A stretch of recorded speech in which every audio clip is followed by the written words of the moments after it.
وعلیکم السلام ورحمۃ اللہ وبرکاتہ۔ محترم بھائی، یہ جو آپ نے حدیث بھیجی ہے امام کی پیروی کی تاکید کے حوالے سے انس رضی اللہ عنہ کی بیان کردہ روایت، جی یہ روایت جو ہے یہ تو صحیح ہے۔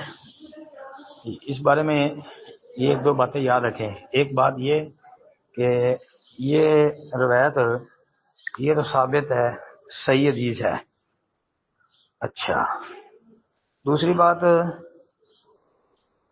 یہ بھی یاد رکھیں کہ جو امام صاحب نے یا لوگوں نے ایشو کھڑا کیا ہے کہ امام صاحب جو ہیں وہ آگے پیچھے سے دیکھتے ہیں تو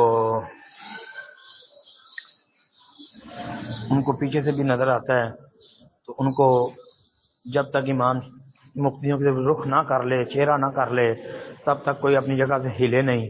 اور یہ کہیں بھی نہیں آتا، اس حدیث میں بھی یہ نہیں ہے جو آپ نے بھیجی ہے، اس میں بھی نہیں ہے۔ اس سے استدلال یہ والا باطل ہے جی، اور یہ بات کہیں بھی نہیں ہے۔ اصل بات یہ ہے کہ امام کی پیروی کرنی چاہیے، اور یہ جو لفظ ہے نا جس سے شاید انہوں نے یہ بات سمجھ لی ہے، اور ان کی سمجھ کیا کہہ سکتے ہیں، افسوس ہی کر سکتے ہیں، یہ منہ پھیرنے میں، جی منہ پھیرنے والی بات جو ہے نا وہ مراد سلام پھیرنا ہے، مقتدیوں کا سلام پھیرنا مراد ہے۔ باقی اس سے یہ مراد نہیں ہے کہ امام صاحب اپنا رخ جب تک مقتدیوں کی طرف نہ کر لیں تو مقتدی اپنی جگہ سے ہل نہیں سکتے۔ یہ بات بے بنیاد باطل ہے، مردود بات ہے۔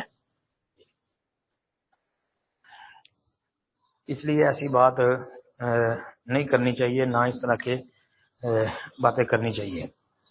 دوسری بات یہ اس میں یاد رکھیں کہ یہ جو بات ہے نا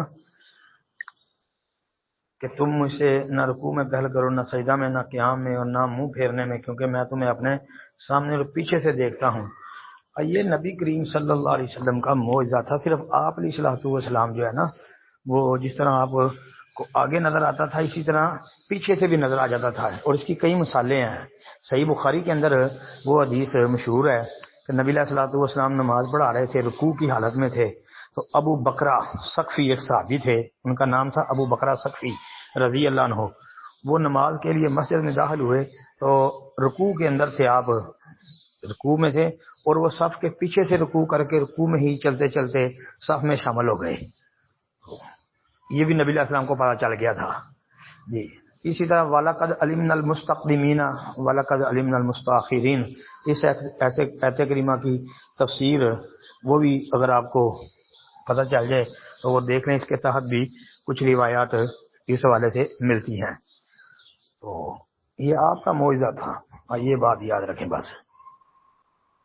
اس سے اس طرح کے استدلال کر کے تو لوگوں کے اندر جو ہے اختلافات ڈالنا یہ کوئی سمجھداری نہیں ہے۔